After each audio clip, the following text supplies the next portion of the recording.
panel de los límites del litigio estratégico y vamos a empezar con la ponencia de Claudia María Barbosa, Mariano Díaz, Tai, Mariana y Malvesi, ¿sí? Espero haberlo dicho bien y voy a tratar de pronunciar en portugués el nombre de la ponencia.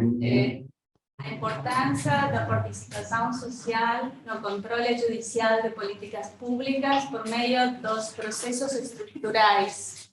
La importancia de la participación social, del control judicial de las políticas públicas por medio de los procesos estructurales. Adelante, por favor. Olá, boa tarde a todos e a todas. A colega Mariana Dias e eu, Thaís Malvez, iremos falar um pouco sobre o trabalho que desenvolvemos com a professora Cláudia Maria Barbosa na Pontifícia Universidade Católica do Paraná, no Brasil, sobre a importância da participação social no controle judicial de políticas públicas por meio dos processos estruturais. A exposição será feita em português e eu vou tentar falar o mais devagar possível para facilitar a compreensão. Então, a respeito do controle judicial de políticas públicas, a mudança ocorrida nas últimas décadas em relação ao papel das constituições a partir do novo paradigma denominado pós-positivismo, ela fez surgir alguns fenômenos, dentre os quais se destacam a força normativa, da Constituição e a consequente judicialização da política e das relações sociais, o que provocou um significativo deslocamento de poder do Poder Executivo e Legislativo para o Judiciário. Esse fenômeno no Brasil ocorreu a partir da Constituição de 1988, ainda vigente, que foi promulgada com um amplo e generoso rol de direitos fundamentais e que também, ao lado desses direitos, criou diversos remédios constitucionais que fortaleceram os mecanismos de controle de constitucionalidade. Como a definição de políticas públicas cabe originalmente aos poderes legislativo e executivo, que são eleitos por voto direto da população, qualquer atuação do Poder Judiciário em relação à realização de uma política pública, ela é percebida como uma interferência. E nesse contexto que se apresenta sempre contra a atuação do Judiciário o argumento da objeção democrática. Nesse cenário, nas últimas décadas, a doutrina, principalmente aqui no Brasil, após a Constituição de 1988, com a crescente judicialização, a doutrina se dedicou ao desenvolvimento de conceitos e parâmetros para a contenção do controle judicial de políticas públicas, tais como a teoria do mínimo existencial, o argumento da reserva do possível e os limites da capacidade institucional. Mais recentemente, para além dos critérios materiais de parâmetro ao controle judicial de políticas públicas, a doutrina vem debatendo sobre a adoção do processo estrutural como instrumento de legitimação da atuação judicial. Não se trata de superar esses critérios materiais de parâmetro de controle do judiciário, mas de conceber um instrumento adequado à discussão judicial de políticas públicas. Assim, diante da inevitabilidade da judicialização de políticas públicas, o Sérgio Arinhart, que é um processualista brasileiro, destaca que a questão deixou de se ocupar se a intervenção judicial é possível ou não, e passou a se importar com a forma com que esse tipo de conflito deve ser tratado pelo judiciário. É nesse quadro que o processo estrutural se mostra como uma alternativa para a racionalização e legitimação das intervenções judiciais em políticas públicas, uma vez que tais litígios envolvem amplos valores da sociedade e afetam diversas pessoas de diferentes formas.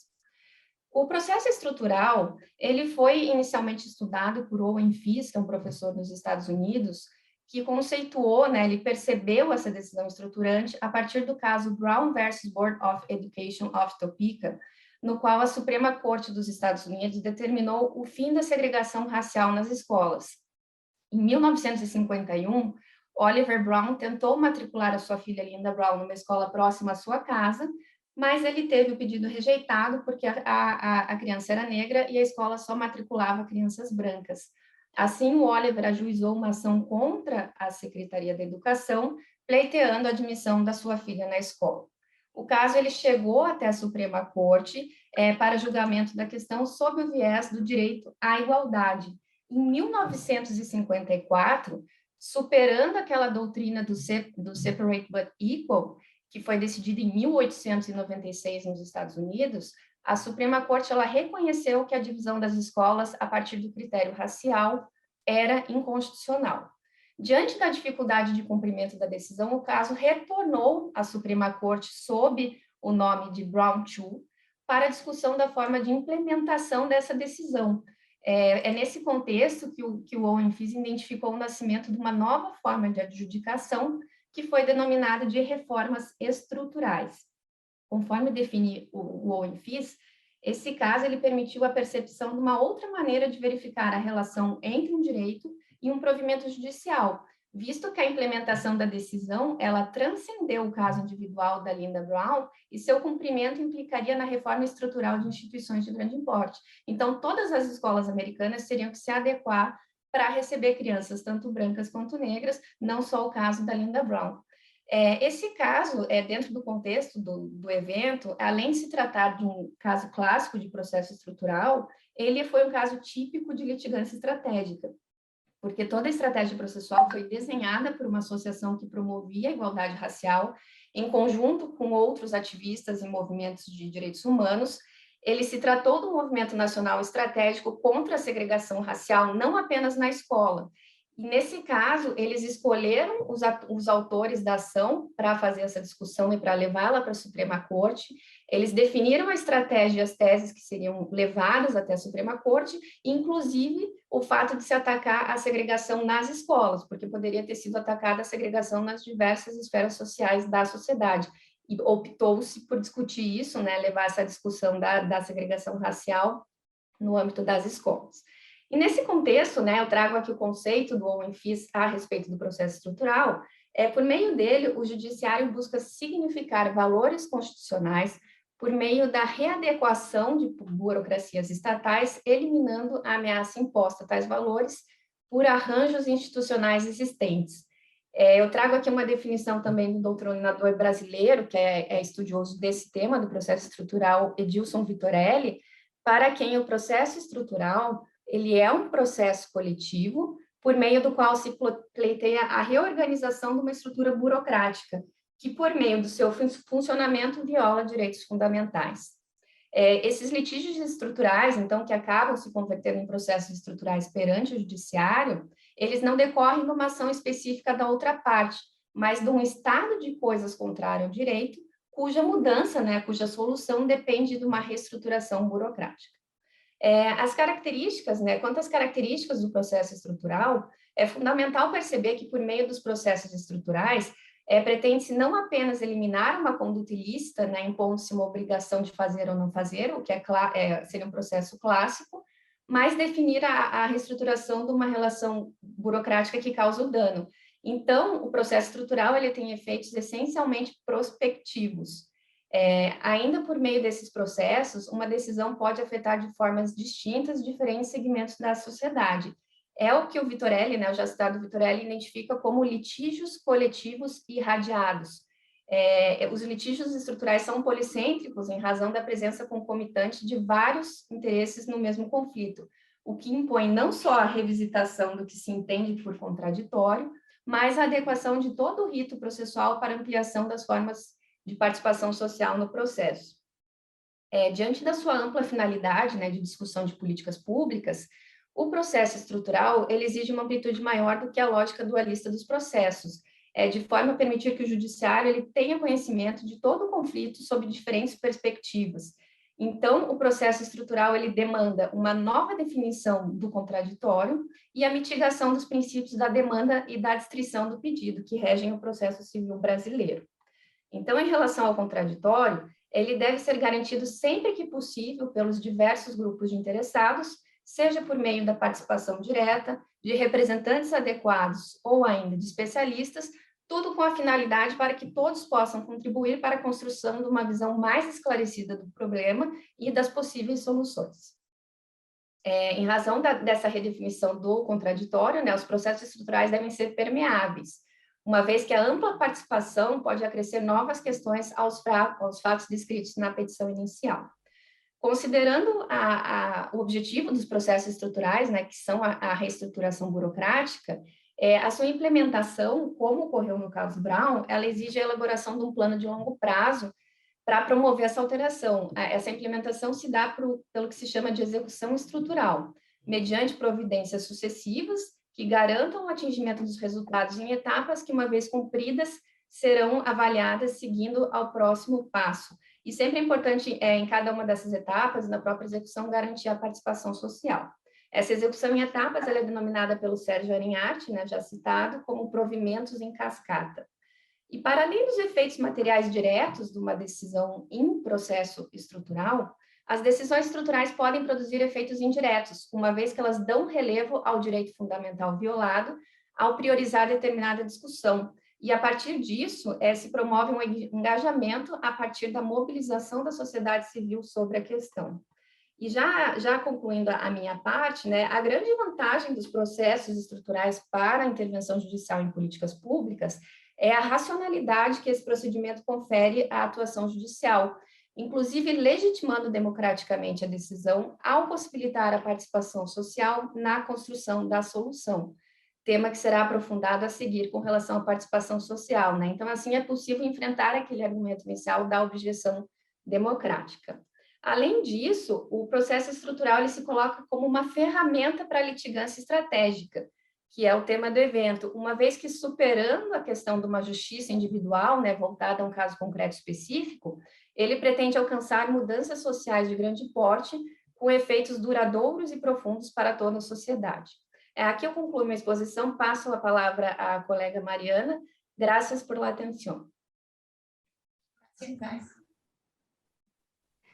Bom, a nossa proposta aqui nesse trabalho é discutir a importância da participação social no processo estrutural, considerando que a gente vai ter a participação social no âmbito de um processo judicial, né, no âmbito do sistema judiciário. E aí a gente começa falando da questão da democracia, né? No Brasil, a gente tomou por base a realidade brasileira, a gente tem a complementariedade entre a democracia participativa e a democracia deliberativa. Embora o modelo hegemônico seja o da democracia deliberativa, em que as decisões são tomadas por representantes eleitos pela maioria, né, do povo, a gente tem instrumentos institucionalizados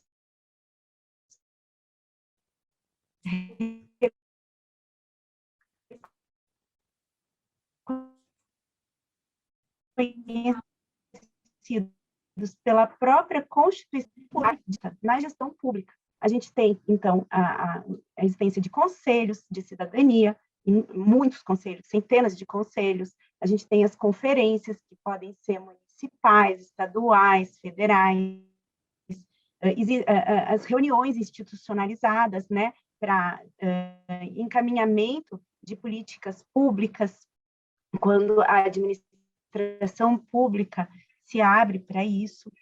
Então, a gente tem a possibilidade do protagonismo do cidadão nas escolhas, na gestão pública, e isso acaba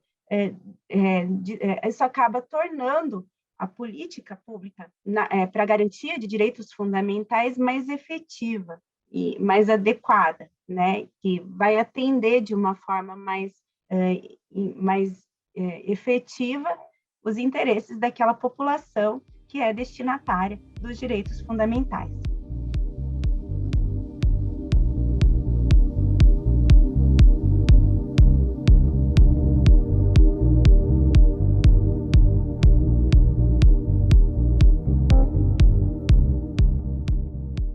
Vamos a escuchar ahora a Walter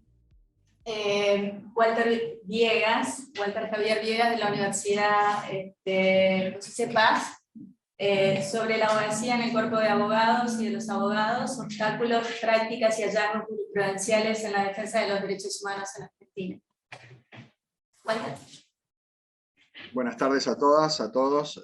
Muchas gracias a las instituciones organizadoras de este evento. Realmente es un encuentro sumamente interesante, enriquecedor, que ya es como tiene cierta continuidad en el sentido de lo que antes mencionaba Francisco sobre lo que habíamos hablado en julio, y la verdad que mantener viva esta llama del litigio estructural, del tema de derechos humanos, del litigio estratégico, nos permite, creo que, ser mejores abogadas y abogados para nuestra práctica profesional y para la comunidad donde estamos trabajando. Y les tengo que pedir unas disculpas porque alrededor de 6:30, 18:40, necesito retirarme para cumplir con otro compromiso. Así que voy a hacer lo más breve posible, así podemos luego escuchar también un poco a Martín y a ver si podemos intercambiar algo. Voy a compartir pantalla para ir lo más breve posible. Compartir. Ahí va. A ver si...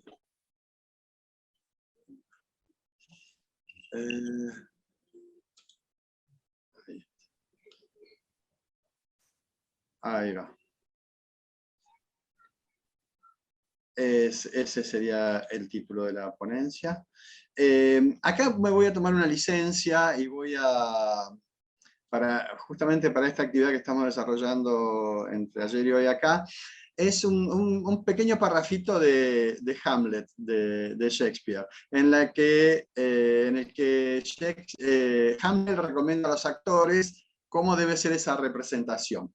Dice que la acción se corresponda a la palabra y la palabra a la acción, poniendo en especial cuidado en no traspasar los límites de la sencillez de la naturaleza, porque todo lo que a ella se opone se aparta igualmente del propio fin del arte dramático, cuyo objeto, tanto en su origen como en los tiempos que corren, ha sido y es presentar, por decirlo así, un espejo de humanidad. 1600. Me parece interesante el tema de la relación entre la palabra y la acción, sobre todo en el caso de nuestra profesión. Corriendo las diapositivas. ¿Cómo? Sí. No están corriendo las diapositivas y vos las estás corriendo, no están corriendo, quizás. Yo las veo, ¿eh? Pero nos está mostrando la pantalla primaria, no la pantalla ampliada. Nos compartiste. Pero dice, está compartiendo la pantalla, dice, yo estoy viendo la segunda diapositiva ya. Nosotros vemos solo la primera. Tienes que poner modo presentación. Tienes que poner Walter. Compartiste la pantalla anterior y no la presentación. Abajo a la derecha, en la dibujito que tiene la pantalla. Tienes que agrandarlo. A ver. No. A ver, yo voy a compartir pantalla. ¿O aplicaciones? Tenés que compartir la que dice modo presentación. Y lo estoy haciendo, ¿eh? Tac, ahí. Compartir. Presentación de diapositivas. A ver ahí. Sí. No, volviste a presentar. Lo que podés hacer es correrlas ahí. Ahí. Correrlas ahí, en la pantalla que tenés al costado las diapositivas, correrlas desde ahí, porque esa es la que estamos viendo. ¿Y ahí no se ven? Pero se ve solo la primera. Solo la primera. Ah, bueno. Entonces vamos a hacer así. Vamos a hacer así. Vamos a hacer así. Vamos de nuevo. Perdón, disculpe esto. Presentación. Y es esta. A ver. Y ahí. Ahí que ven. Sí. Ahora sí. Perdón, mil disculpas. Bueno, acá también hay una referencia kafkiana, porque en realidad en el recorrido en la defensa de derechos humanos y en esta lucha por el Estado de Derecho, a mí lo que me interesa es, en este punto, en esta investigación, es las sanciones que que se les han aplicado a abogados, abogadas o a organismos de derechos humanos incluso. A ver si corre ahí. La base empírica sobre la que vamos a trabajar en esta investigación son los documentos que dan cuenta de que esos son los portadores del objeto de la investigación. Básicamente son 4 documentos. En el primero de ellos hay una sanción en la que el Tribunal Oral Federal número 6 de la Ciudad de Buenos Aires sancionó a un abogado defensor con una multa del 15% del sueldo de un juez de primera instancia por haber manifestado su opinión durante el alegato. Lo que había dicho el abogado era que una justicia lenta no era justicia, porque el juicio va tardado mucho, etcétera, etcétera. Entonces el tribunal lo sancionó con una multa que es bastante importante, que es el 15% del sueldo de un juez de primera instancia. El segundo documento que tomamos es la sanción al defensor de la dirigente social Milagro Sala por haber interpuesto un recurso contra la resolución del tribunal que le negaba la recusación del presidente que enjuiciaría a Milagro Sala. La Cámara, en aquel entonces, la Cámara de Casación Penal, declaró inadmisible el recurso y le aplicó una multa de 8.000 pesos al abogado defensor por inconducta procesal, y además le dijo, lo amenazó, la conducta se triplicaría el monto fijado y la intensidad de la sanción. Entendemos que rechazar el recurso es más que suficiente a los fines de darle continuidad al proceso. En el documento 3, la Sala Cuarta de la Cámara Penal de Tucumán intimó a la abogada de la comunidad de los Chuchagastas a concurrir a los medios periodísticos para que aclare lo que había dicho cuando fue entrevistada, unos días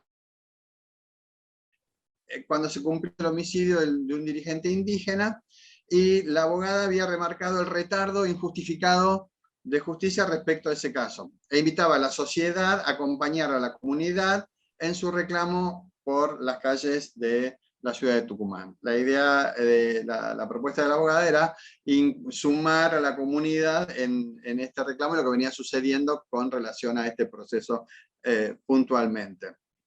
Y la Cámara Penal la obligó a hacerlo, a retractarse públicamente. Por supuesto que no accedió a la abogada, ¿no? a ese punto. Y hay otro caso muy significativo en nuestro país, que en marzo de 2015 la Corte Suprema inició la ejecución de la tasa de justicia contra la Asociación de Ex Detenidos Desaparecidos y contra la Liga Argentina por los Derechos, en aquel entonces se llamaba los Derechos del Hombre, se llama por Derechos Humanos, por un juicio que habían iniciado en el año 1989 cuando solicitaban la inconstitucionalidad del decreto 1289 que indultaba a los genocidas. El asunto es que la ejecución se inicia en el 2015, cuando ya todas esas normas se han declarado inconstitucionales y ya se habían iniciado los juicios de lesa humanidad con la nulidad de los indultos y las leyes de obediencia debida y punto final. El asunto era que en el 95 la Corte había desestimado el recurso de las dos asociaciones y las intimó al pago de la tasa de justicia. Pero la ejecución de esa tasa de justicia se inicia 10 años después, sin contemplar todo lo que ha sucedido en el medio con relación a estas particularidades. Estos 4 casos muestran de qué manera podríamos llamarla, parece por momentos directa, por momentos parece indirecta, se busca un amedrentamiento de abogadas y abogados en el ejercicio de los derechos de sus defendidos o en sus reclamaciones o legítimas reclamaciones conforme al orden jurídico. Por eso llama la atención, y porque además tampoco son motivos de de puesta a conocimiento de la sociedad, porque la sociedad ya va por otro camino, sobre todo en este último caso, en la ejecución de la tasa de justicia por un tema de solicitar la inconstitucionalidad de un decreto. Hay más, hay muchísimos más, solamente hay que rastrearlos, ponerlos en evidencia y construir un corpus que nos permita buscar una solución para evitar estas cuestiones y avanzar en la litigación sobre derechos humanos. ¿Cuál es la función de los conceptos en este enfoque? Básicamente la teoría es un instrumento para amasar teoría y empiria sobre la base de la investigación social. Y además tener en cuenta que el ordenamiento jurídico no es exactamente lo mismo que la acción judicial. Ahí no hay una unidad, sino que si bien forman parte de un mismo sistema, ahí hay que distinguir lo que es el ordenamiento jurídico de la acción judicial, y que ahí hay una materialidad clave sobre la que podemos seguir indagando. Y a partir de ello, porque se genera una serie de representaciones que significa y resignifica la práctica de la abogacía. Dado que, desde esta perspectiva, la acción se construye con ideas, y desde las ideas también se acciona. Ese es un posicionamiento teórico y concreto sobre cómo encaramos nuestro trabajo en llevar adelante los litigios que nos toca llevar, este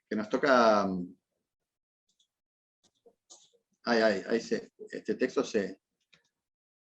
vamos a ver qué sucede ahí. Acá traigo una cita de Boaventura de Sousa Santos, que es muy interesante, por eso la puse textual allá. Bueno, esto de las máquinas y de la lentitud. A ver qué pasa. Ya veremos ahí. Dice, el derecho y la justicia son una de las ventanas privilegiadas para analizar las contradicciones y las ambivalencias, los ritmos, los avances y retrocesos de los procesos de transformación social. Es decir, es como si fuera un hilito de donde podemos tirar y ver y sacar algunas conclusiones. Sobre todo de los que se afirman como portadores de nuevos proyectos políticos o como momentos decisivos de transición política. El Estado y el derecho modernos tienen esta característica contradictoria. Para consolidar eficazmente relaciones de poder, desigualdad en la sociedad, tienen que negar de manera creíble la existencia de tal desigualdad. Eso es un elemento sumamente rico para el análisis. ¿Cuál sería, ante este panorama apretado en este espacio y demás, nuestra propuesta conceptual?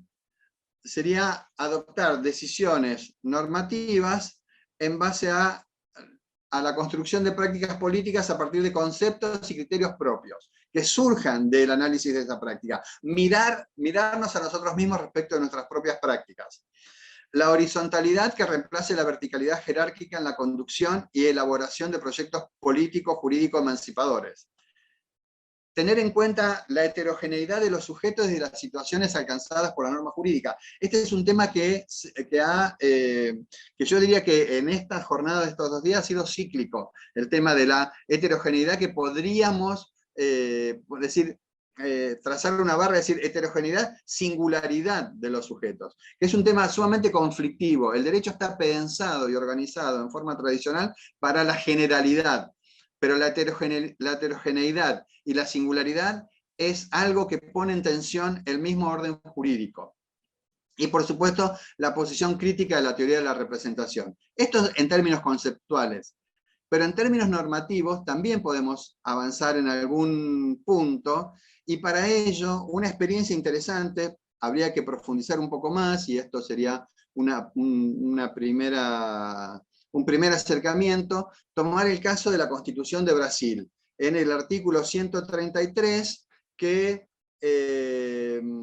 protege particularmente la actividad y el ejercicio de la abogacía en los abogados. Dice, bueno, tomado textual, o sea que habría que corregir la forma en términos de los abogados y las abogadas, son indispensables para la administración de justicia y son inmunes a sus actos y manifestaciones en el ejercicio de su profesión dentro de los límites de la ley. Esto es una protección constitucional. Por eso me resulta sumamente novedoso e interesante traerlo. Es una experiencia que en Brasil, más allá de las particularidades de cada caso, es en un punto efectiva los efectos de lo que de los casos que estábamos trayendo a análisis. Estos 4 documentos que reflejan estas 4 situaciones. Me parece que conjugar los aspectos conceptuales que había mencionado antes y esta posibilidad de avanzar al menos en algunos estudios, al menos en algunas aproximaciones sobre la protección constitucional yo por ahí no diría exactamente de los abogados, sino de la abogacía. La abogacía en tanto una actividad que es clave a la hora del resguardo del Estado de Derecho. Sobre todo que en la mayoría de los litigios se exige patrocinio letrado, le llamamos nosotros. Y hay que tener cuidado, porque el derecho trabaja mucho con lo reprimido. Cada vez que se elabora una norma, hay algo que se reprime, y eso que se reprime siempre queda al acecho, y sobre lo que hay que tener mucho cuidado y estar muy atento.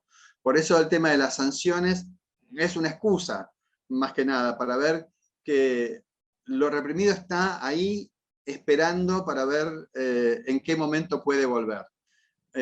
Muchas gracias por la atención y por poder compartir con ustedes estas inquietudes y preocupaciones. Muchas gracias, Walter.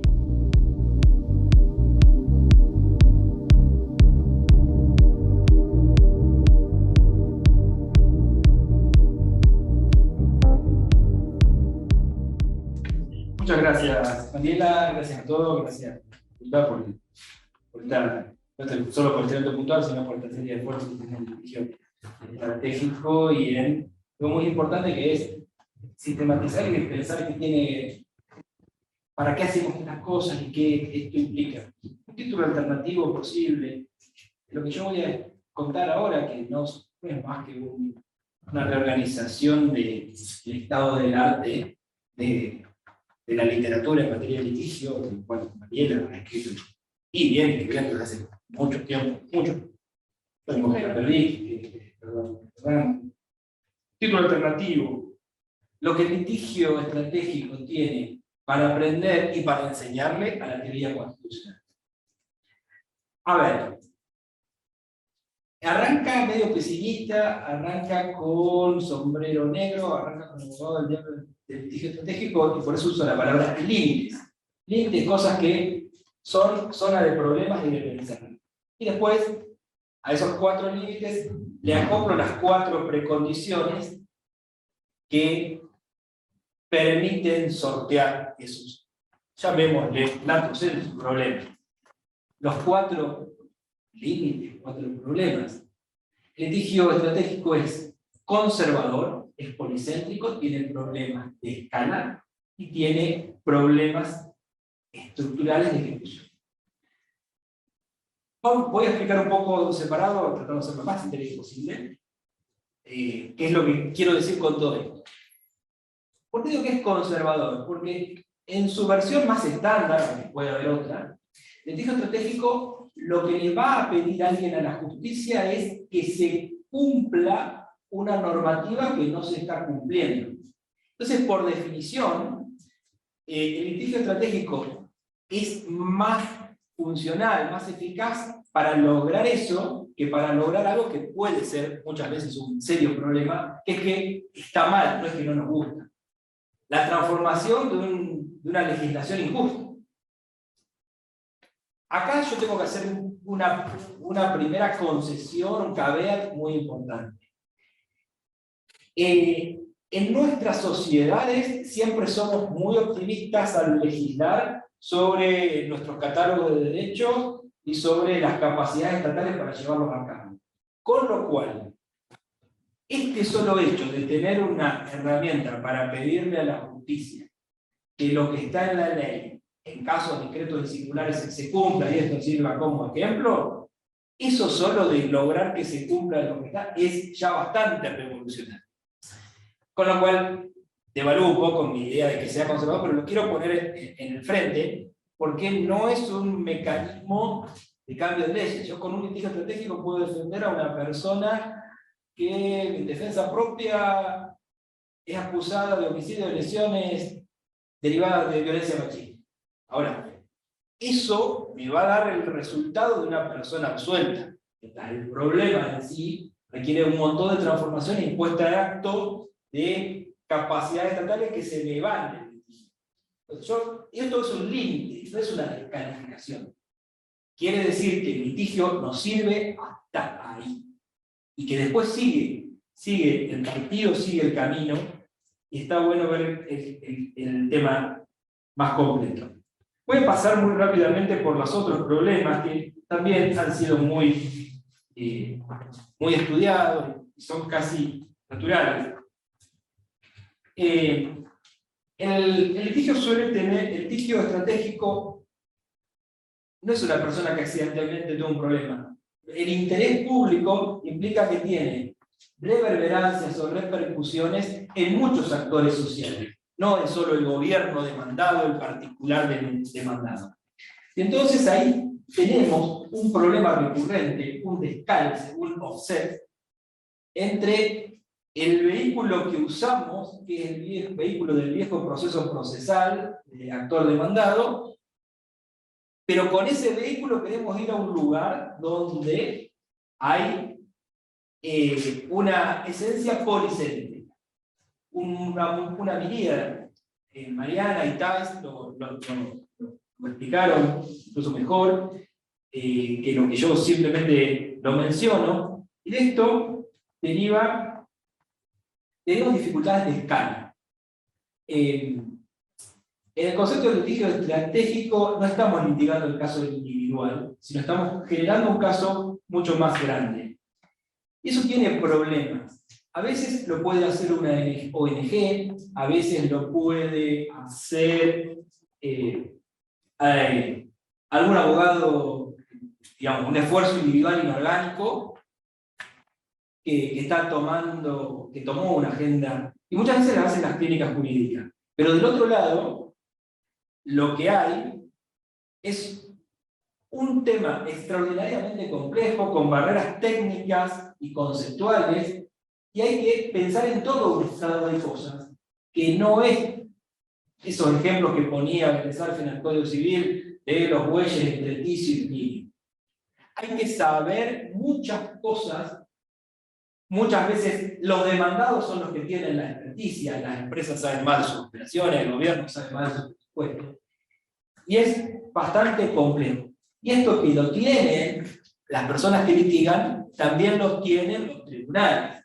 Fíjense que la Corte, cuando le llega la causa Mendoza, encuentra una solución un poco creativa, diciendo yo no puedo estar en el día a día de esto, y se lo manda a un juez de Quilmes que de casualidad es un juzgado recién formado. Entonces todo un juzgado se va a ocupar de un solo caso. Pero esto es una singularidad absoluta, no puede haber que cada vez que tengamos un litigio le creemos un juzgado ad hoc.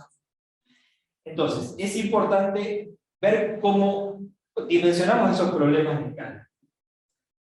Y el otro problema, también bastante recurrente, es el problema de la ejecución del enforcement.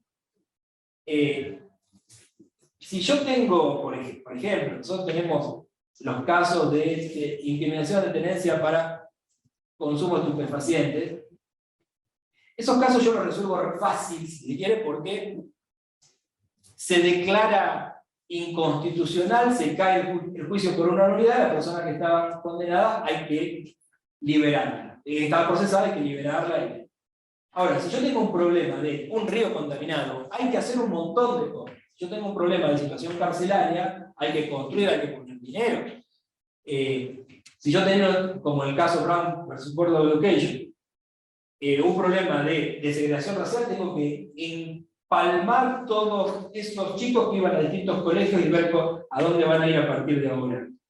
Entonces, no es una sentencia mera y declarativa, como está en la calificación procesal, sino que es, a veces digo esto en clase, es como una especie de concurso preventivo. Alguna vez un profesor me dijo que el concurso es un juicio distinto de todos los demás, porque es el único proceso que empieza con una sentencia, que es la sentencia de quiebra.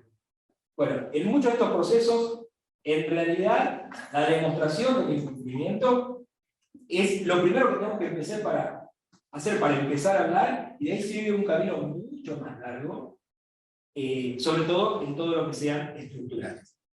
Entonces, son 4 límites que tiene el litigio estratégico. No es para descalificar, sino para comprenderlos, y para estar, y ahora paso a la parte B, con anclaje. El juicio tiene que pensarse mucho más allá del silogismo de normas, e incluso cuando se litiga de la clínica tenemos que pensar muy bien en dónde estamos parados, articular con organizaciones de la sociedad civil que tienen experticia en el problema, articular con otros actores, y ver si hay, porque el tema no se va a resolver a veces en un solo juicio, ni a veces en esa etapa de larga discusión, una red capaz de aprovechar y apoyar las oportunidades que el litigio presenta. Muchas veces el litigio es el punto de partida para que después haya una reforma legislativa que generalice el problema, que en el caso singular, un juez, que es lo único que normalmente puede hacer, se lo resolvió para el caso. Esto de anclaje también nos obliga a hacer cierta interdisciplina. Esto también nos lleva a pensar, lo policéntrico no es un evento casual, no se resuelve tan solo pidiéndole a amicus que nos apoyen, sino que tal vez, y en esto involucro a los poderes judiciales y a la ciencia procesal, a darles una voz mucho más relevante en la construcción, en la identificación de los problemas, de su impacto, que es un insumo necesario para llegar a todas soluciones. Los tribunales tienen que entender, y hay que hacerles entender, que nunca estos casos van a ser de puro derecho.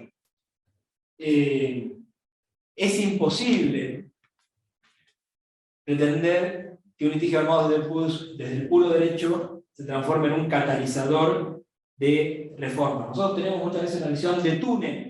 Tenemos la norma, el conflicto, podemos discutir hasta por qué lado nos conviene mitigarlo, si en un reclamo administrativo, si es la justicia federal o si es la justicia provincial. Todas esas cosas son válidas, pero tenemos que ver en completitud la figura más completa y articular con organizaciones sociales. Y vuelvo sobre cómo saltar el puente del remedio. Muchas veces cito a Owen Field que en sus trabajos, especialmente en el derecho por razón pública, se dedica un montón de... la teoría clásica veía el remedio como algo incidental que venía a corregir un status quo, entonces era un problema menor. En el litigio estructural, la dimensión remedial es toda una cosa nueva, que nos obliga a reconstruir un status quo conforme a la Constitución. Los colombianos tienen en la jurisprudencia de Colombia hay una construcción muy interesante, que un poco ya voy cerrando, sirve para identificar esto que es, nosotros hablamos de inconstitucionalidades o estas ADPF de Brasil, que son declaraciones de incumplimiento de un precepto fundamental. Los colombianos llevaron un punto más arriba y pensaron, muchas veces lo que hay es un estado de cosas inconstitucionales. El lato sensu de los dos grandes ejemplos de la Corte, cárcel y riachuelo, no es que hay una norma puntualmente inconstitucional o algo que le vas a ordenar a la autoridad. Hay un estado de cosas inconstitucional que para resolverlo hay que hacer normativa, hay que capacitar a la gente, hay que poner plata en obras, y eso es un viaje realmente distinto, y así es donde se van cocinando los remedios estructurales que reclaman este tipo de litigio. Entonces cierro un poco con lo que venía diciendo algo. De alguna forma, toda la experiencia en clínicas y en no clínicas de litigios estructurales, desde Brown versus World Education, y podemos ir más atrás y más a lo contemporáneo, se han venido dando cuenta que estas limitaciones procesales son condicionantes serios y se han generado jurisprudencialmente un estándar de cómo pensar esos litigios que tiene mucho en la práctica para enseñarnos a una teoría constitucional que muchas veces está más anclada en la deferencia o en la opción rígida de que no hay nada en el medio, o soy deferente a los poderes públicos o declaro la inconstitucionalidad y listo y me desentiendo del conflicto. Esta jurisdicción de acompañamiento que requiere la construcción de los enforcements es también una oportunidad muy buena para construir legitimidad en la decisión. Y no es solo un juez o la corte que en la última palabra dijo esto y es así se acaba, sino que muchas veces los remedios pueden ser parte de una vuelta a la comunidad para ir reconstruyendo esa normatividad perdida y llegando a caminos que muchas veces no son únicos. Entonces, tenemos que pensar el litigio estratégico como un paquete que tiene un montón de complicaciones que no son autoevidentes, no ignorarlas temerariamente, y también desde la teoría constitucional tenemos que aprender un montón de cómo el litigio estratégico ha hecho que nos fuéramos dando cuenta de nuestras limitaciones conceptuales.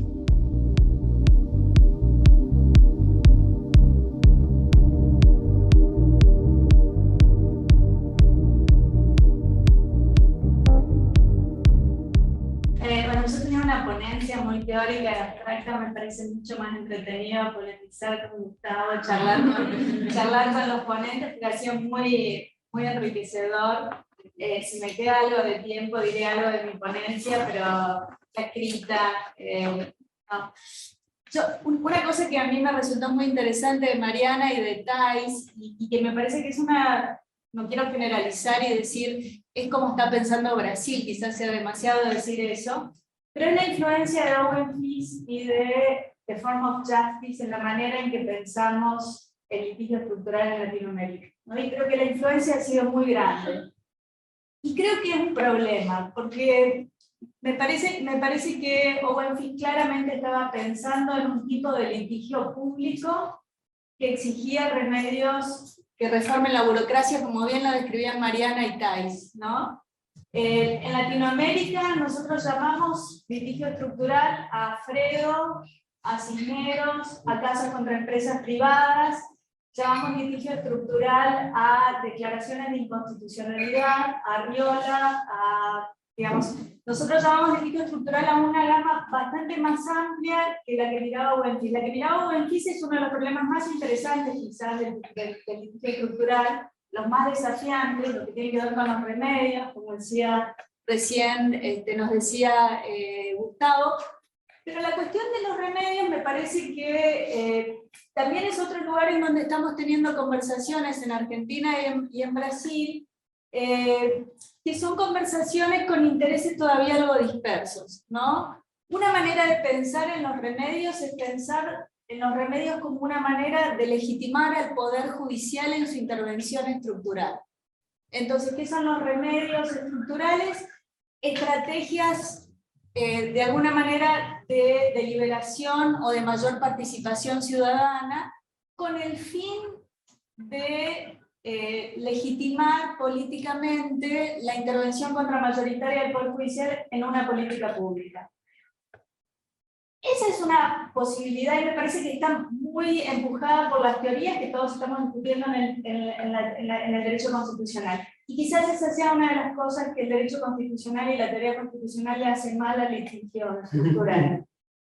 Porque me parece que el problema de los remedios es un problema de garantía secundaria. Es la obligación de la jurisdicción de hacer cumplir el Estado o la orden, o de hacer cumplir la regla judicial sobre la cual decide el caso. Y eso es una orden instrumental, es un asunto pragmático. ¿Cómo cambia el mundo de acuerdo a la orden normativa que da un juez? Es un asunto pragmático, es un asunto de reglas instrumentales, eso ya lo decía Fis en su momento. Es cómo logro que el mundo se ajuste a la regla, ¿no? Y si es un asunto pragmático, la razón por la que a mí me interesa la participación pública, la razón por la que a mí me interesa que haya mayor deliberación en la definición del remedio, es por lo que decían Mariana y Thais en buena medida, es porque me interesa que los que saben de un conflicto que la política pública no sabe porque lo resuelve mal, el juez no lo sabe porque no es su competencia y los abogados sabemos menos, los que saben de sus impactos, los que saben de sus mecanismos internos, puedan participar y aportar ese conocimiento. Es el know-how desde abajo hacia arriba, del que hablaba Ventura y de los que habla. Entonces, buena parte, me parece, de lo que tenemos que terminar de decidir es si que queremos que participe la gente como una especie de acto de consolidación de la legitimidad del Poder Judicial, o queremos reglas y mecanismos que den participación para incluir conocimiento que no existe y para llevar a procesos, como decía hoy José María, que me pareció un concepto re interesante, procesos de construcción del caso y procesos de conocimiento, verdaderos procesos de conocimiento, se transformar a la etapa remedial en un verdadero proceso de conocimiento. Eso me parece que es como una cosa. Y la otra cosa que me parece bien interesante porque es una de las discusiones dominantes en este momento es lo policéntrico como un problema, ¿no?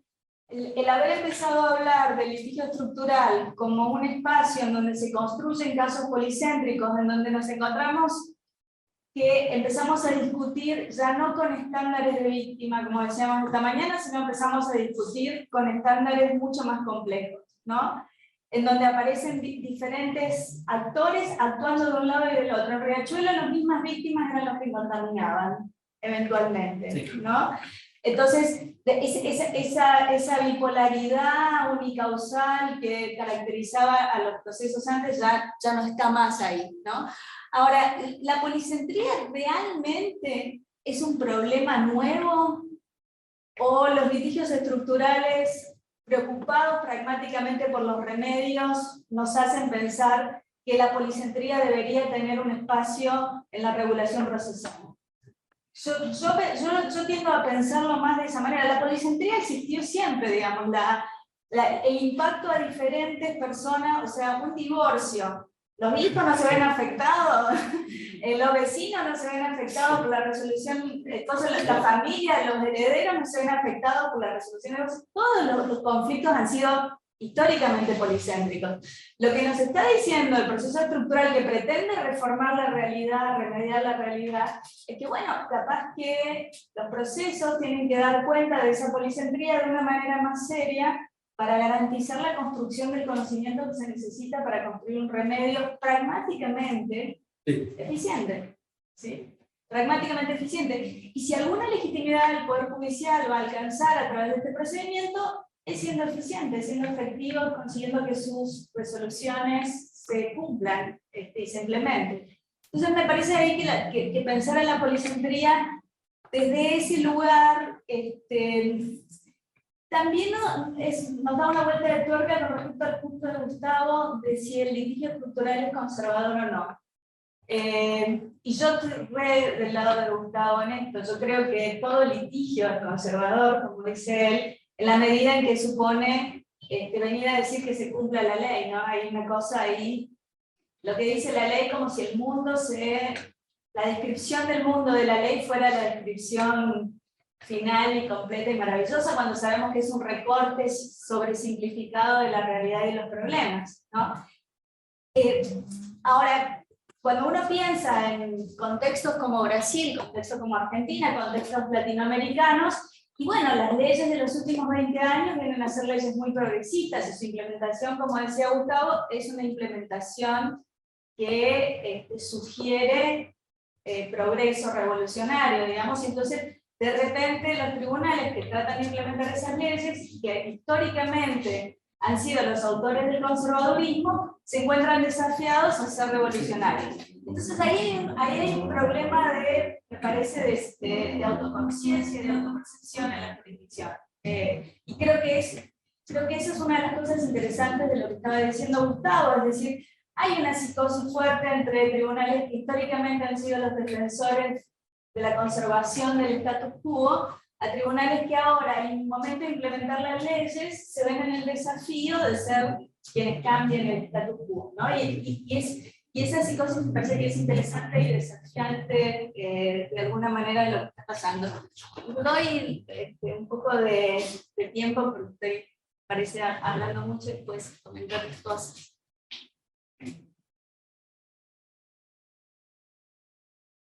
Martín, al lado tenés la mano levantada, ¿puede ser? Ay, hoy vos me hiciste una pregunta, ¿puede ser? Puede ser. Y yo no me di cuenta que eras vos. ¿Por qué no había hecho? Sí. Bueno, disculpa. Para que bajo la mano, tengo preguntas para ambos, para ustedes dos en particular. Y bueno, y con respecto a la ponencia de Thais y Mariana, nada, sí, me parece que es un poco por ahí, ¿no? Con la conexión con la democracia deliberativa y el litigio es por donde camina la cosa. Gracias por volverlo siempre a ese lugar. Bueno, y lo primero es que me sorprendió que los dos, que son como referentes para mí de la temática, me digan que el litigio lo ven como algo conservador. No sé, ¿ustedes dirían que casos como, no sé, Fredo, Cisnero, Alit, Freire, Di Bello contra el gobierno de la Ciudad de Buenos Aires son conservadores? A mí eso no me queda tan claro, porque ahí es como, esto es más como un enrosque constitucional, pero en realidad la Constitución, la ley, si es la Constitución y son los derechos humanos fundamentales, en realidad dice un montón de cosas. No sé, voy a cortar una ruta y es a la vez un ejercicio de la libertad de expresión o del derecho de petición y es a la vez un delito federal. En eso, viste, es como el gato de Schrödinger. Hasta que no viene un juez y lo determina, estás haciendo las dos cosas a la vez y no sabés, y de hecho te pregunta a la gente, te dice, sos abogado, ¿qué hacemos? Y no sabés qué contestarle, porque son las dos cosas. En ese sentido yo no diría que necesariamente conservador el litigio, ¿no? Y me parece que esos ejemplos son ejemplos de litigios como que me parece que desacomodaron un poco un status quo, eso, de ese lado. Y después, después una pregunta para vos, Mariela, sobre el tema de, bueno, vos te decías que había que distinguir, digamos, la apertura a la participación como una legitimación, digamos, de esta discrecionalidad o de extenderse fuera de sus competencias tradicionales del Poder Judicial y empezar a pensarlo como una participación real, ¿no? Como para que aparezcan estos saberes. Y me preguntaba si pensaste o estás pensando como en algunos dispositivos como concretos en que eso se podría poner en manifiesto, o por ejemplo, yo los litigios como complejos que vengo siguiendo en CABA, que tienen que ver sobre todo con, se usa mucho acá en mesas de reurbanización de villas, ¿no? Que se abren mesas de trabajo y no si viene la gente y participa y qué sé yo, que es por donde yo originalmente cuando lo pensaba en abstracto decía, bueno, la verdadera participación es con mesas de trabajo y audiencias y todo eso, y la verdad es que acá son experiencias que no han funcionado. Vos hablás con vecinas, vecinos y referentes de organizaciones sociales y todo el mundo medio que le tiene pánico a la judicialización. Y eso, bueno, y es un último comentario que quería hacer, es, si el litigio, y esto que me parece importante decirlo, si el litigio estructural existe, porque de hecho existe, digamos, el litigio estructural, en realidad yo usaría litigio de impacto de interés público, porque si no lo usamos muy vagamente, como decís vos siempre, Mariela, me parece que tenés razón y se refiere a un montón de cosas distintas.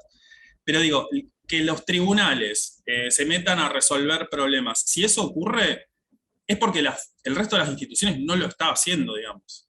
No es un puro voluntarismo del Poder Judicial que un día dijo, se levantó el juez Gallardo un día en 2000 y dijo voy a hacer amparos de vivienda.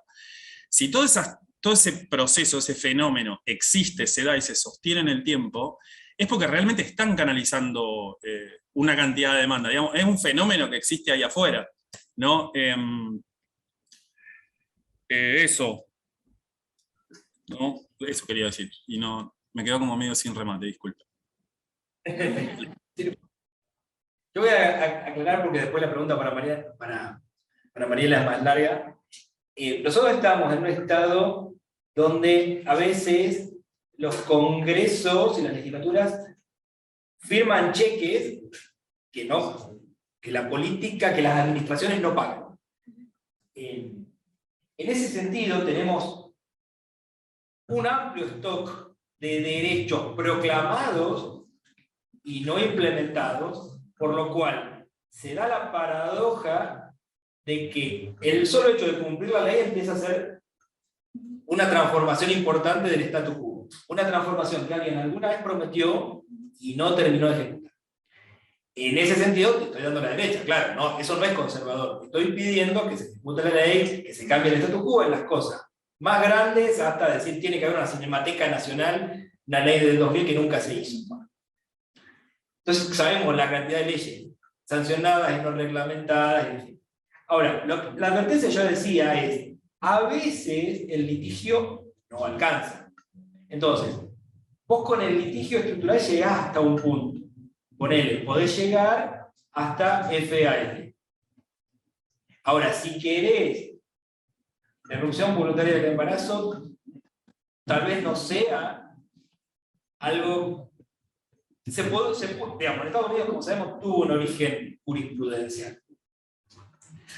Y en otros países también, hasta hace poco Colombia salió con un 5-4, interrupción voluntaria del embarazo. Pero yo descreo un poco de esas cosas generadas con matriz jurisprudencial. Lo sabemos con el amparo y con la acción de clase. Las cosas que inventan un fallo nunca terminan de tener buena sustentación.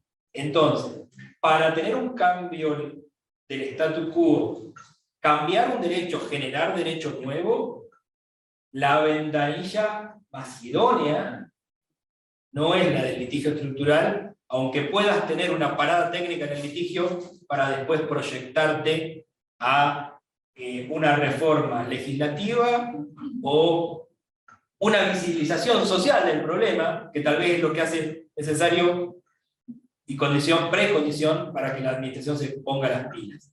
Entonces, te diré, el litigio tiene ese problema de que te permite llegar hasta un lado, pero si vos querés ver otro tipo de transformaciones, no es la mejor ventanilla, porque algunas veces haya sido una ventanilla que te pagó algún nivel. Yo tengo ahí como mucha inclinación a lo que dice Gustavo y a lo que decís vos. Yo diría que partiría las aguas en el concepto de bloqueo político, ¿no? Y creo que a eso te referías vos con este fenómeno que está ocurriendo porque los tribunales hacen lo que el resto de los poderes no hacen, ¿no?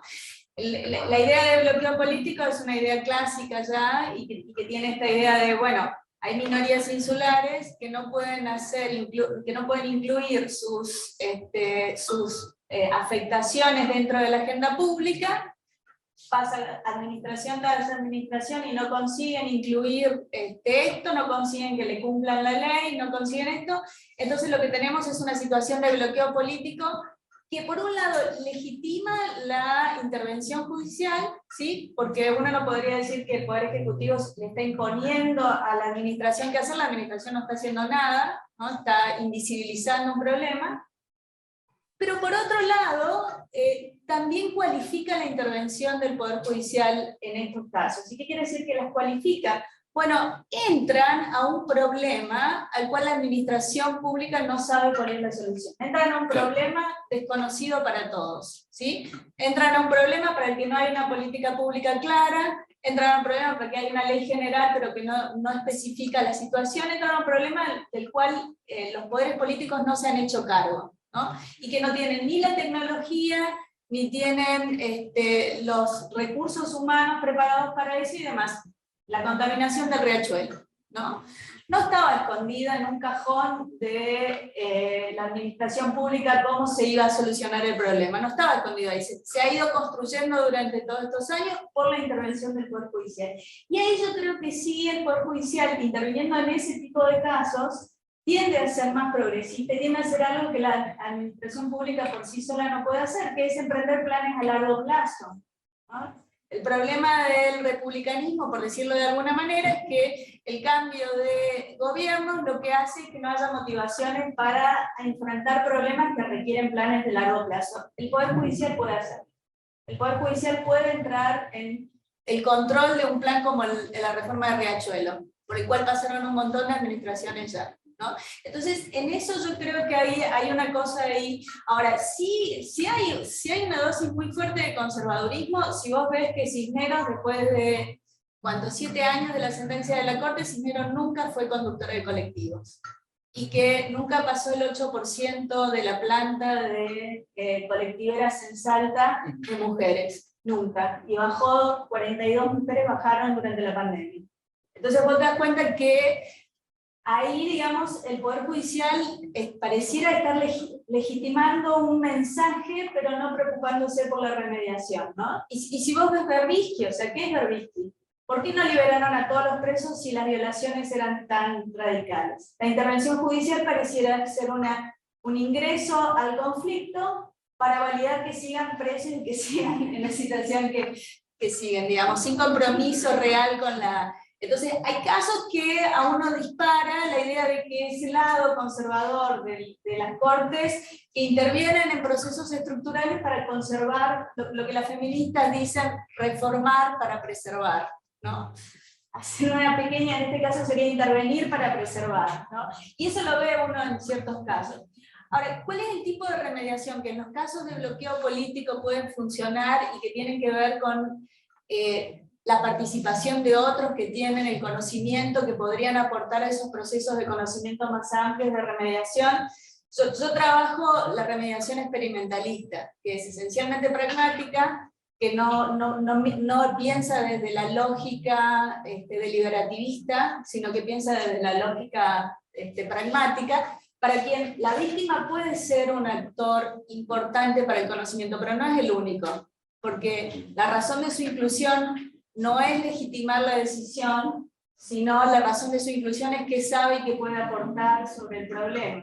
Entonces, burócratas de las categorías inferiores a veces suelen ser más importantes incluso que las víctimas, en cuanto al conocimiento acumulado que tienen, y básicamente se trata de procesos de descentralización de la burocracia, ¿no? O sea, toda remediación experimentalista es descentralización de la burocracia. Entonces, si vos tenés el problema de las cárceles o tenés el problema de la contaminación de un río, lo que haces es sacarle poder de decisión a los órganos políticos jerárquicos y se los das a los órganos más específicos que están inferiores en la jerarquía burocrática, y a esos órganos les haces que generen los procesos participativos y que sean los responsables ante la justicia.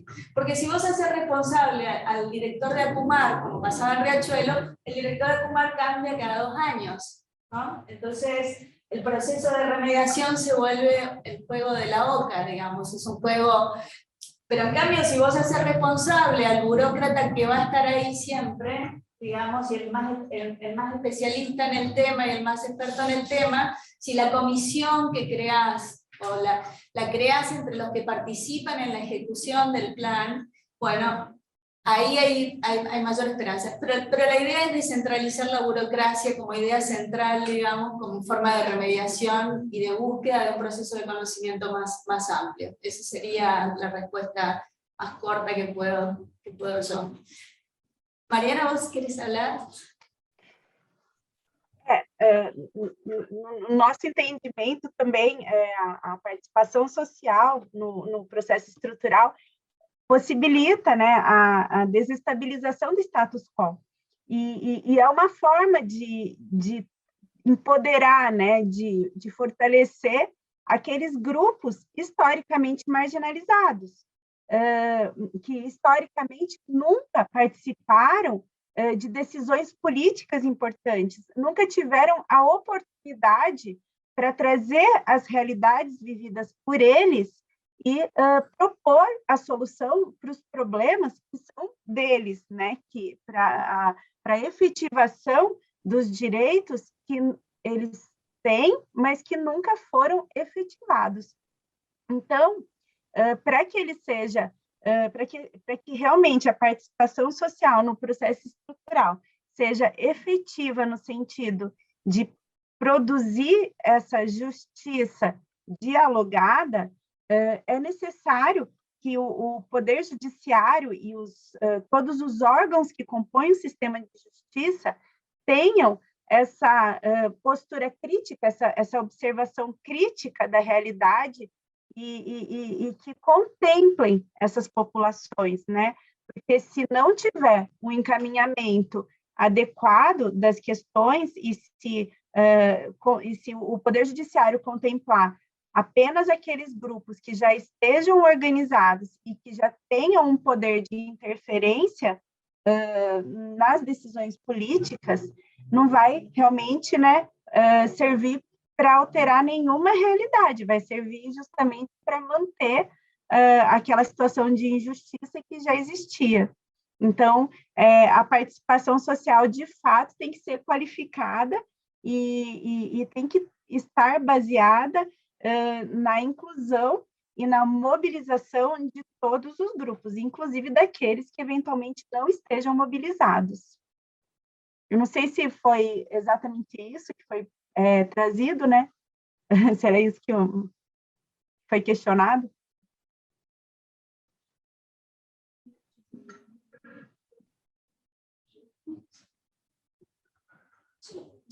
Solo polemizar eso. Queremos que el Poder Judicial sea un pseudo foro de participación ciudadana. Queremos que el proceso judicial sea un pseudo foro de participación ciudadana. Que se escuche ahí lo que no se escucha en la política diaria. ¿Es eso? ¿Ese es el proceso judicial que queremos? O sea, esto es transformar radicalmente la idea del proceso. El proceso en general es una forma de hacer oír, digamos, las voces que están en disputa, eso es cierto, encontrar la verdad sobre la violación de un derecho, ¿no? Y dar una garantía de que ese derecho sea reivindicado, ¿no?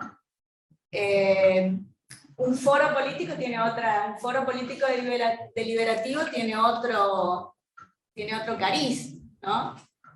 Ahí lo importante es que todos estén en igual situación para hablar por el mero hecho de ser individuos interesados, digamos, por el mero hecho de ser ciudadanos. A ver, Martín. Thais levantou primeiro. Thais. Oi, é justamente o recorte que a gente faz, né, do processo estrutural. Certamente que o processo estrutural envolve a participação de múltiplos atores, especialmente dos atores públicos, né, que serão responsáveis pela aplicação e pela efetivação das políticas públicas que estão sendo discutidas. A gente aqui focou, e até numa visão pragmática, né, essa confluência do que pode ser feito, respeitando limites orçamentários, isso tudo seria dialogado no curso do processo, no parâmetro e contexto de justiça dialógica, né? O nosso trabalho, ele foca na questão da participação social e na importância dessa participação para trazer essa legitimidade democrática ao processo. Essas políticas públicas, elas podem ser discutidas em outros fóruns? Ela pode ser discutida dentro do âmbito exclusivamente político? Ela pode, mas principalmente por questões de grupos minoritários e direitos não efetivados, ela já não foi. Então, assim, por questões de falhas do processo político, justamente o processo estrutural ele se coloca como uma ferramenta para desbloquear determinado assunto, ou para trazer determinado assunto à pauta. Então, às vezes, o judiciário vai tratar do aborto, às vezes, os políticos, por exemplo, o legislativo optou não abordar o tema do aborto. Isso pode ser trazido pelo judiciário a qualquer momento. Então, assim, o judiciário ele participa mais como um local de discussão, né? Eu visualizo isso como um local, como uma esfera de discussão pública, do que como um ator a demandar provimentos e formas que a política pública deve ser realizada. Então, é essa leitura que a gente faz do fenômeno, né, do processo estrutural. A participação social, eu entendo que ela não é exclusiva do processo estrutural, mas ele sendo um tema, uma forma de enfrentar, né, essa judicialização de políticas públicas, ela é extremamente relevante para conceber a questão dos conflitos policêntricos, né, da irradiação dos efeitos dessas decisões, e contemplar também, e isso deve ser uma preocupação, a participação dos grupos minoritários que não encontram repercussão, não conseguem participar na esfera exclusivamente política. Gracias, Thay. Martín. Gracias. Dos cositas, sí, breves, estoy hablando un montón. Pero está buenísimo esto de hermano. Bueno, uno, yo quería hacer una aclaración respecto a esto. Siempre se habla como de, bueno, el proceso judicial le habilita las voces como de grupos minoritarios. A mí me parece que esto no es tan así, me parece que hay como una repetición medio de sentido común de que la legislatura es el lugar de las mayorías. Lo que más hay en el mundo son mujeres y personas pobres. Estadístico. Y claramente los gobiernos del mundo, que en general son democracias representativas, no están privilegiando los intereses de esta gran mayoría, digamos. Entonces, hay como unas complejidades de la teoría de la democracia y de la práctica de las democracias. Amo la democracia representativa, es lo mejor que podemos tener una democracia representativa, pero de ahí a asumir que automáticamente lo que salga de una legislatura es mayoritario, me parece, no, como súper problemático, digamos. Hay evidencia, se trabaja, por ejemplo, el concepto de captura del Estado en América Latina, corporaciones, toda esa historia, el manejo, la influencia en los parlamentos, en los congresos, que bueno, ponen todo en duda esa cuestión de que los tribunales son solo para las minorías. Y con respecto a eso que decías, Mariela, de cambiar la naturaleza del espacio del tribunal, yo no sé si es eso. Yo en general, tendía a ver cuando empecé con este tema, que hacía las mismas lecturas o parecidas a las que proponían Thais y Mariana, ¿no? Yo tendía a verlo como una especie de contrapúblico a la Fraser, ¿no? Como una especie de pequeño invernadero donde justamente grupos minorizados, no minorías, grupos minorizados, grupos que no tienen, o sea, que tienen un montón de obstáculos para expresarse, para poner sus intereses, sus argumentos, sus valores sobre el espacio público, tienen una especie de espacio resguardado que no depende de su fuerza política, no depende de cuántos son, no depende de la cantidad de plata que tienen, sino que me parece que a veces, muy pocas veces, pero a veces ocurre que en un proceso judicial se equipara un poco esto. Seville y Simon hablan un poco de esto, del efecto como equilibrador en algún punto de desigualdades que arrastran, o desigualdades materiales que tenemos en nuestra sociedad. Porque, digo, en ese sentido los tribunales no serían, para mí, como no sería pensar los tribunales como una esfera pública, que de todos modos esa esfera pública deliberativa que existe solo en la cabeza de Habermas, porque no existe nada. Los varones sí hablamos más, interrumpimos más, los blancos, propietarios, y es así, ¿no? Entonces, bueno, todas esas complejidades, me parece que los tribunales son una de las pocas instancias donde algunas de estas cosas medio que yo las veo que se contrapesan en la práctica. Tampoco me voy a poner la remera de Poder Judicial, porque no, hay un montón de problemas con el Poder Judicial. Pero sí me parece como esto respecto del cambio de naturaleza. Hay un cambio de naturaleza, pero no significa que estén ocupando el lugar de una esfera pública. Porque si no, después ahí entra como todo el problema de, pero si vienen los vecinos, entonces tiene que venir la empresa y tiene que venir el gobierno de la ciudad. No, o sea, tienen que estar las personas que están siendo discriminadas. O sea, hay argumentos, hay estadística para mostrar que esa gente no tiene espacio. Entonces es como una acción positiva, argumentativa, digamos, para mí el proceso experimental de interés público de desestabilización, como queramos llamarlo. No sé si nos quieren echar o podemos seguir discutiendo. O sea, ¿es hora o estamos así? ¿Es hora? Martín, hablamos por teléfono y la seguimos por otro lado. Nos cortan la hora. Bueno, terminamos acá. Muchas gracias. Han hecho un panel divino. Muchas gracias.